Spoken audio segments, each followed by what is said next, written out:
Hi, Dipesh and Emmanuel. Thank you so much for joining me here today. I'd love to start by diving a little bit into your background. Hi, my name is Dipesh. My background is a little bit odd one out.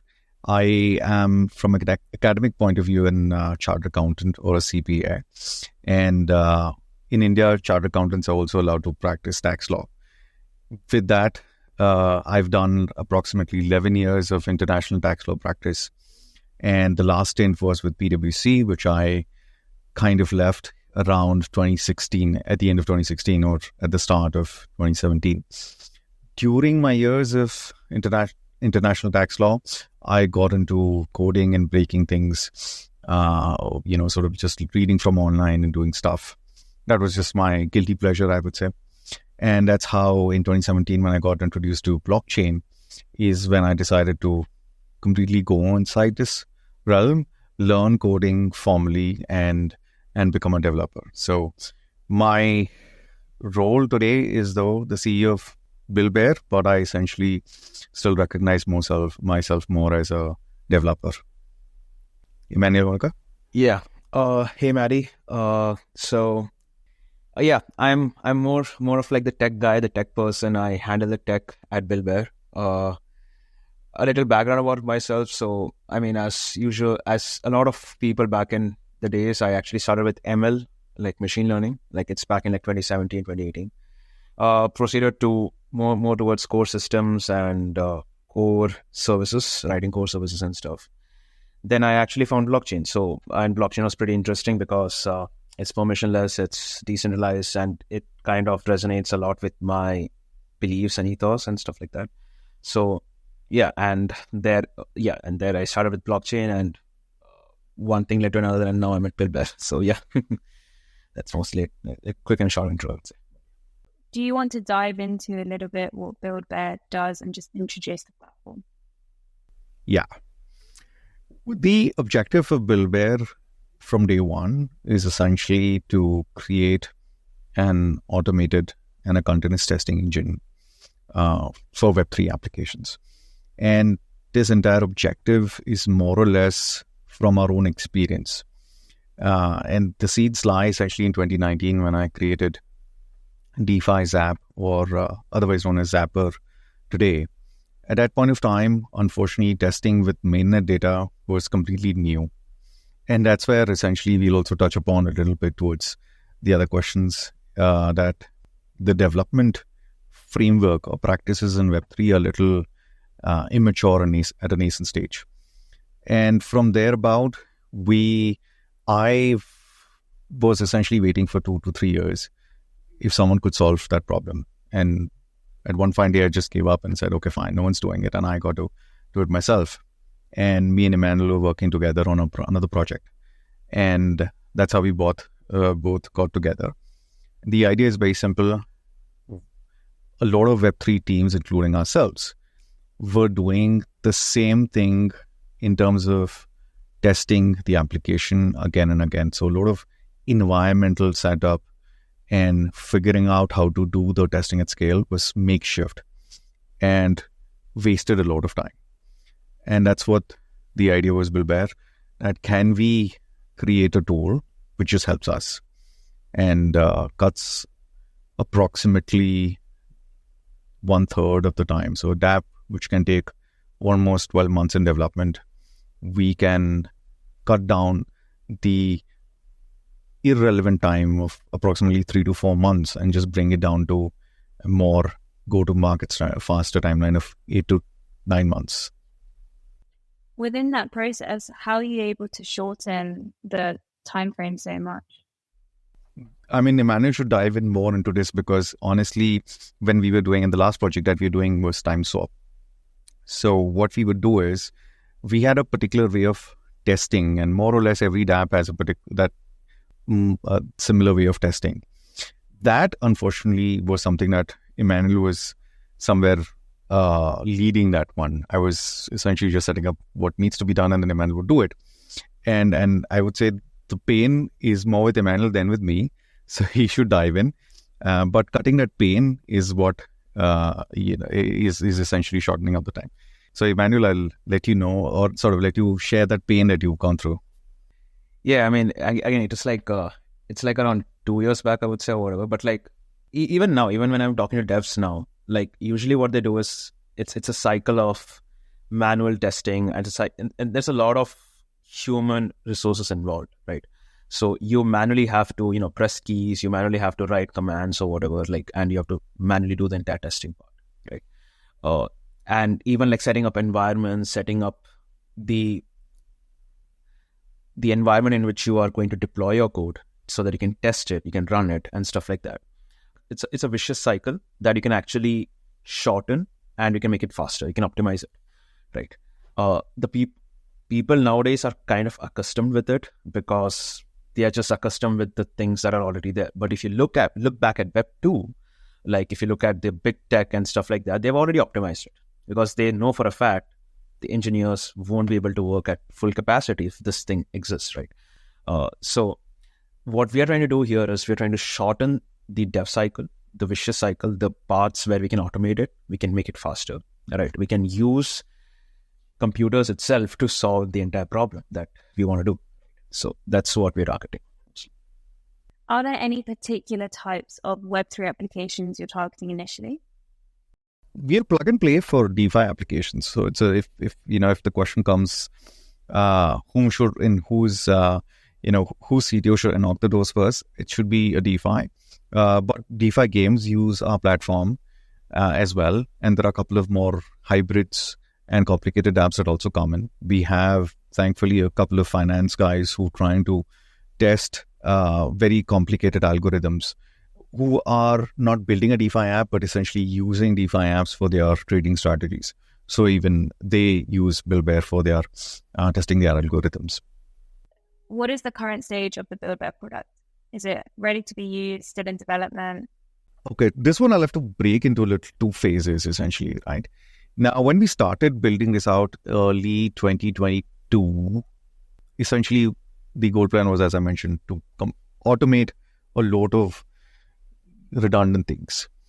And we soon into the development cycle, realized that there are a lot of inefficiencies in a couple of infrastructure setup, which we need to sort of root out. And that cannot be done over a couple of months. It'll take much more longer.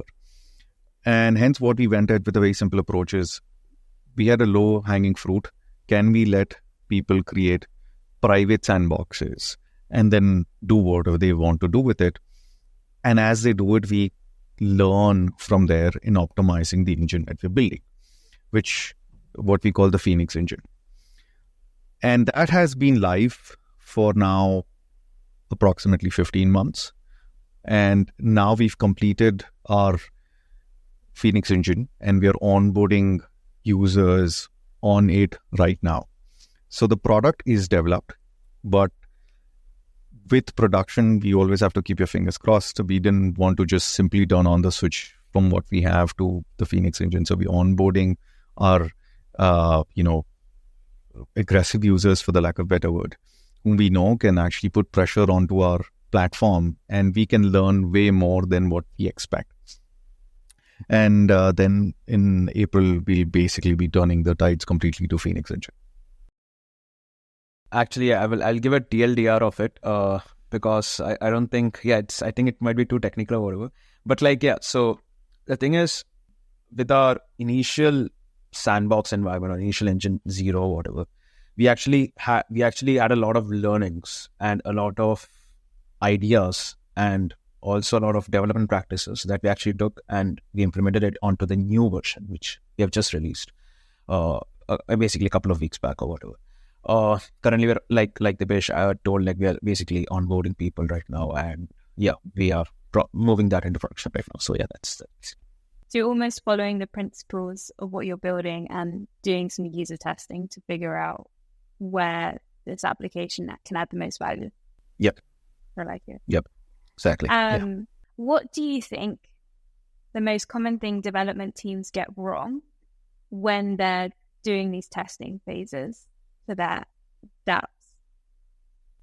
I feel you don't adopt a lot of current practices that you currently have, especially in the Web 2 aspect of things. Like, I'm basically revisiting my previous answer, I would say. So we have a very optimized way of testing in Web2, right? So we know exactly how to test, how to deploy, and everything is automated, right? So once you basically change the code and once a senior person reviews the code, then it's all automated, right? It just goes to the tests, if everything is check marked, it's automatically deployed and the users are already using the new code without having to know anything. It's very seamless and it's very automated. Like if I'm not having my numbers wrong, I think Facebook does around 150 to 180 deployments a day, right? If I'm not having my numbers wrong. But that's a lot. That's actually a lot in production. So everything is streamlined, at least in the Web2 space. But in the Web3 side of things, a lot of stuff is manual, even testing is manual. And what happens is that a lot of errors creep into the system because we might not think things straight and there might be some errors and stuff. So that is I think the major hurdle for testing, I would say, at least for the current Web3 teams. The more you automate it, the more precise and accurate things would be. So yeah. And when you do automate certain workflows, how do you still optimize for security? Okay, that's an interesting one. So when you automate a particular test, or when you automate a particular workflow, how do you ensure security? So how do you ensure security is also through testing. So the thing is, you have to cover the entire test range. So not getting too technical, but imagine you have these many lines of code. You have to ensure that each line has been tested. So that's a metric that you can measure.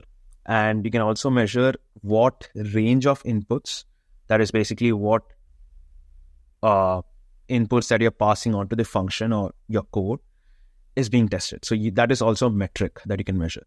So if you have 100% input range and 100% lines of code tested with all the satisfaction, then technically all of your edge cases are covered.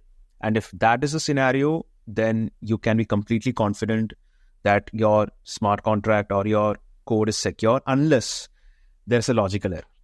That is, you are thinking wrong and you have coded the entire function wrong, because that could also happen. So if there's no logical error, then I would say, yeah, you can ensure it through automated testing. Dipesh, you want to add something to that? Yeah, the one thing which I would like to highlight is that security is a very broad term, essentially. And it sort of not only covers testing, which in general is what we know as, but at least in the Web3 ecosystem, the auditing of the contracts and a couple of more things. Now, in our case, which is BuildBear, while we're automating the testing part of it, we are not saying that either audit will not be required or a manual interpretation of the code will not be required. That will still be required. And there are certain other tools which do programmatic auditing, AI-based auditing services and all that thing. In our case, what we are focusing on, if I strip out everything, very simply put, is that first of all, it needs a high throughput runtime environment, which means if I have entire dApp and I have certain algorithms which can either do the testing, certain algorithms which can look out for vulnerabilities, certain algorithms which can learn from what's happening live on the blockchain, then adopt my algorithms that will have an impact on all of this thing. All of these things need a processing. And that has to be very fast, which is high throughput, but also scalable, which means suddenly if I want to sort of mock my application with, say, not 5, 10, 500 users, but I want to go beyond to, like, say, 5,000 users or 20,000 users using my application at the same time, which is what game guys have to test on. That is our core sort of forte, BuildBear, essentially, that can we provide a very high throughput, scalable runtime environment. And in our current platform, which is Phoenix, that is what we call, we've developed with that modularity or a plug-in ecosystem, where certain security players will be attached to it, and then dApps will have access to them. So, and that's why the entire broad spectrum of security is not that we essentially want to put out as we cover, but we essentially then work with the players who cover that. Okay. And now moving it more towards the less technical side, how are you thinking about your go-to-market strategy? We have been working with dApps for a decent amount of time, which is now 15 months. And that through, the word of mouth, that has always worked out good for us. Now, the other one which has been actively contributing to our current growth metric is the tutorial or the education space that we play around. Now, there is only simple connection is that I was mentor for Solidity with the Consensys Academy for some time. And since then, I have always been spending time, and also the fact that I'm a self-taught developer, I just have a little soft corner to that part. So I still take out time as much as possible, if I can, to train people who want to get into Web3 and learn Solidity. And because of that, what's continued is that we continue to write technical articles.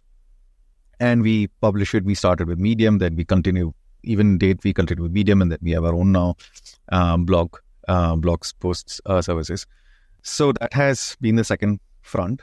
The third is that now with Phoenix Engine and the processing power that we have, dev tools are also integrating BuildBear. So we're currently in discussions, and testing is going on.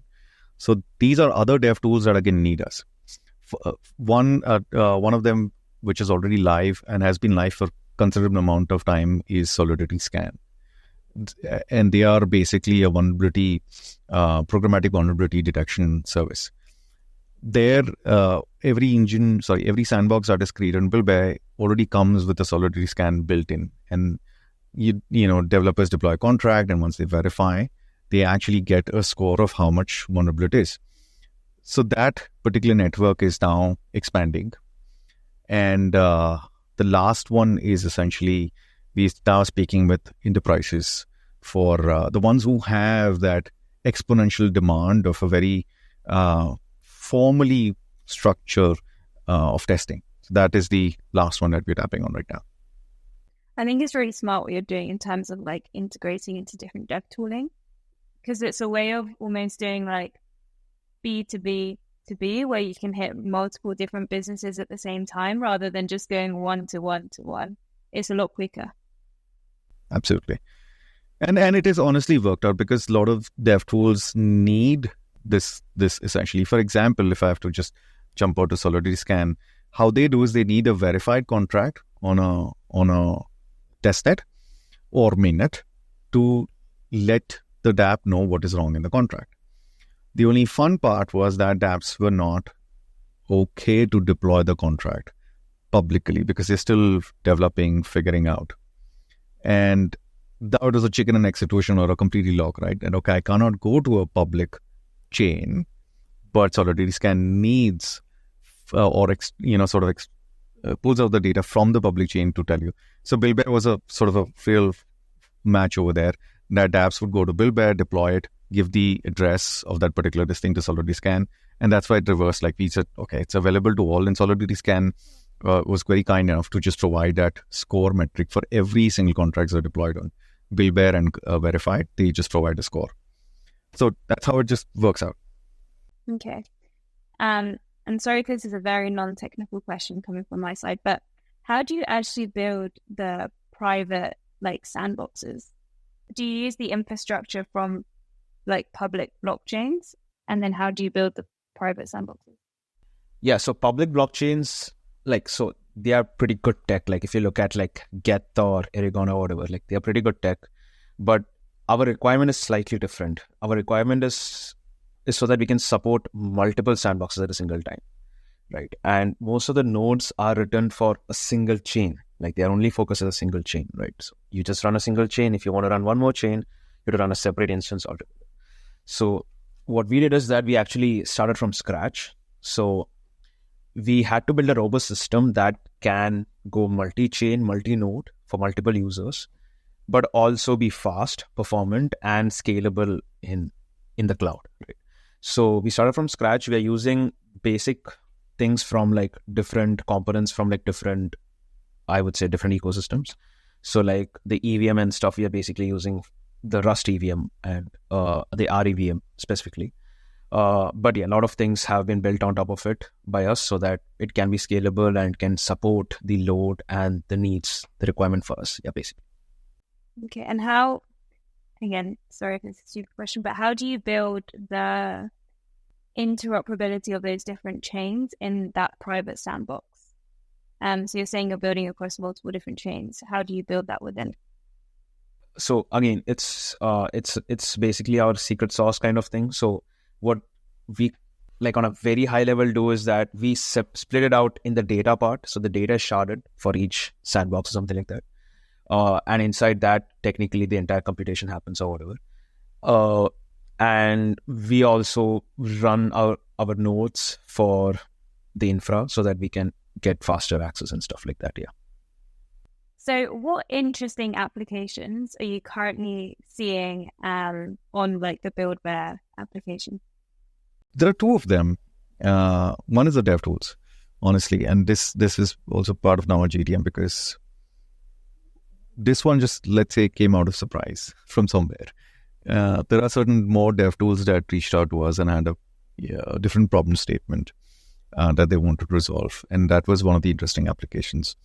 And the second one is we are now, sort of on the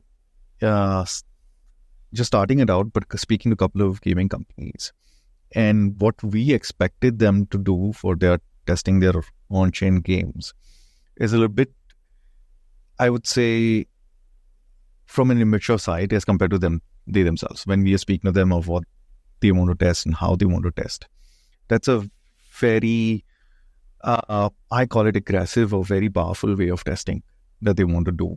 And thankfully, we are able to meet those requirements because of, how we built the Phoenix engine. But it was very interesting to note how they run their own internal games and how they want to test it and how many instances they want to run across different games and how these games talk to each other, which at least for me, obviously for the fact that I've not built any of these Web3 games, came as a bit surprised that, okay, this one I didn't see coming. As compared to, a very standard or a typical DeFi would be not that complicated. It will be like we run certain smart contracts and we run these test files. And we modify both at the same time when we add a new function and then we add a new test and then we think of edge cases testing. That's still a single run if not, different gear branches or whatever, but it's still a single run of the smart contract deployment and testing. Versus games, they do actually completely a little bit more differently. What is your larger vision for BuildBear? Which I know is a very sometimes up in the air question. So I'd like to also caveat that with, why does this space interest you so much? And where do you see it going? And where do you see BuildBear going, like within that space? What we want to be is like more from a primitive angle, from the primitive angle of the dev tooling space. So we can power a lot of tools there, power a lot of people who are actually building stuff and them not having to worry about how to build it or how to deploy it and stuff like that, right? So more like a primitive in terms of the development and testing environment of Web3. Yeah, that's what I would say. Just to build on that, so and sort of just to connect some dots, essentially, right? Me and Emmanuel were discussing this a couple of days back, that we were sort of, let's say, debating, and we tried to play devil's advocate to each other as well, our theories, as to what Web3 is, what Web3 should be, and why is it not. And the things are very simple. First of all, Web2 in itself is almost 2.5 decades old, just starting around 2000 to what we are today, which is 25 years. But Web3 essentially is, I personally peg it at approximately 4 to 5 years, but people will debate. I mean, Bitcoin is a decade old, but then Ethereum came out late, and then ICO really, when the smart contract ecosystem kind of got a lot of attention, was 2017. And particularly complicated products came approximately from 2019 onwards, when, Uniswap and DAI existed, because that's when composability was used more in the Web3 ecosystem. So counting from 2018 to 2024, we are not talking too many years. So it's unfortunately at that stage. Then there is a big learning curve. And unfortunately, not only that, the complexity of Web3 code has financial value to it, makes it a little bit more tricky.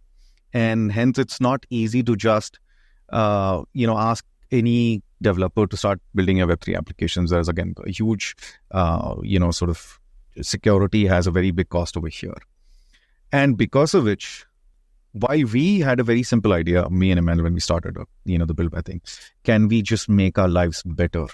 And the pain was we would essentially ask Emmanuel to deploy certain contracts, after which only we could do the testing of the app. And that particular deployment would take 20 minutes.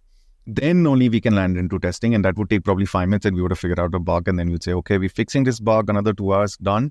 Emmanuel, can you redeploy this thing? And Emmanuel would be like, I've done this thrice a day. 60 minutes, right? And for that 60 minutes, no one in the tech team did anything. We all just sat and on the Google Meet just see when is the 60 minutes getting done, like when are the deployments done, and then the front end he will do, and then it is. We had a huge gap. And essentially with that, and then where Web 2 is, we were very simple that can we just make Web 3 development efficient as Web 2, right? It doesn't have to be this painful. You don't have to be doing these complicated things, which by just logic come across as stupid. So we should be fixing them. And that's what the entire thing was. That our plan with BuildBear as it grows is to just make Web3 development at par with Web 2. And if we are able to achieve that goal, we may be able to just attract a ton of Web 2 developers to also sort of start building for Web 3, because there is this thing of how do you do this thing? There's this huge learning curve that will now be shortened. I love that you're trying, this product is a way of trying to solve your own problem, which means you inherently understand the problem to a massive degree. And I think sometimes startup teams, they choose a problem that is so far out of their reach, and then they have to get, it takes a long time to get accustomed to the problem they're trying to solve. So I feel like you guys have you already know the problem. Now you just need to solve it. And if I can add to that, honestly, sometimes I doubt that. Right. Okay. So what we have is, right, we have 18 people. Out of them, 18, I said 15 are tech and 3 are non-tech. One of the person, her job, her name is Sana. All she does is she has to just keep herself updated on whatever's happening on, Web3 Twitter, see new projects, new things, and just do what any other normal developer do. Unconscious, we've actually not told her so many things of what the engine is supposed to do and can do, is because at a ground level, we want someone to just come, because sales is only limited. If I'm in a room with a CTO, I can explain how to do this and that and, create documentation. There are so many things that should come naturally and intuitively. So we kind of have this one person and never explain her much and say, you do what you naturally should do, which you hear from other groups of Web3 developers and communities, and just do that. We will learn from there. And the idea is to be continuously engaged and understand what the problem is. Try to be our own devil's advocate, poke holes into our own theory, and figure out, we don't want to remain in a completely different world and then figure out, oops, we were really not catching up with the world. I think that's really great, because I think one of the biggest problems when companies are growing and scaling is building a groupthink culture where you almost just build on each other's ideas rather than challenge each other. And I think while in the moment challenging each other can be uncomfortable, I think in the long term you yield those results. So I think it's very refreshing to hear that you're taking that perspective, because I think it's easy for companies to just bounce around the same opinions because that's what feels good. Yeah, we try to avoid the false positive consciously and heavily. Yeah. So what are your priorities over the next 12 months? Yeah, there are multiple, but I think most of them revolves around our Phoenix engine. That's on the technical side. So we have our current focus is that let's try to, honestly, my words are, let's try to break it. Right? And to be me and Emmanuel does seem, because I tell him that I'm going to try and break it. And that's the entire test. let's try to see what are its limits, where it cannot suffice, and then sort of build from there. That is point one. Point two is learning from the community. Now that we haven't taken that at a very aggressive, or that for that matter, even at a normal scale, essentially, like we still have only a Telegram and no Discord. But getting down in building community, and we still don't think it's the tool that matters. It's the way of how to build the community. So we just have to get down to that and learning there from there. A hidden and a more complex goal is to speak with really technical, experienced CTOs. That is one thing that we have to build. Within the Web3 ecosystem, if I can take out 10 random projects from the Web3 ecosystem, unfortunately, compared to Web2, the CTOs may not be that experienced. And that's what is, let's say, a selfish agenda, essentially, because I think that we have yet a lot to learn and build it. And that can only come when we sort of reach out to the right people and understand where we are shortcomings in. And on that note, just want to highlight that one of the great guys whom we sort of pick a lot for learnings is Chris Kazor. He's thankfully also our angel investor. He's the creator of TimeChain and has done some crazy things in this ecosystem. And whenever we need ourselves to be challenged, we reach out to Chris very often. Can you please kind of give us a feedback of something over here? Maybe we are not looking at something. Yeah. Emmanuel, you want to add to onto the system, the key focus areas? Key focus area. I mean, yeah, mostly that's it. Like, try to break the engine, try to keep making improvements on it. Add more features and more scale. Basically, making it more scalable and user friendly. That's what I would say. And if anyone wants to support BuildBear, what is the best way to support you guys? Tweet out. I mean, use the product if you like it. Just to send a tweet. Shout out or whatever. That helps a lot. Yeah. And if you have any feedback, just reach out to us. That will also help a lot because we can learn from the mistakes. We can keep building and make ourselves better. That's what. Our response time or our sort of so-called customer success is pretty good and is pretty fast. This is what I've heard. I have nothing to compare against, but people have told us when they reach out to us. So we have only 2-3 places where people can reach out to us. First, we've kept it limited because we don't want to get lost. So one is through the Telegram that, you start using. Anyone who signs up for this thing gets an email, and that one has a Telegram link. So people reach out to us through Telegram. And second is on the website itself, we have a more sort of a chatbot kind of a thing where essentially one of us essentially is mostly online. But if not, we're very good up for that. We respond to everything that comes to us within 12 hours. And honestly, that is the best way that we are learning as well, because so many things that do not work and people have to reach out to us and saying that this is not working, then we'll kind of either fix it or we know it's working, but in a different fashion, then we resolve it.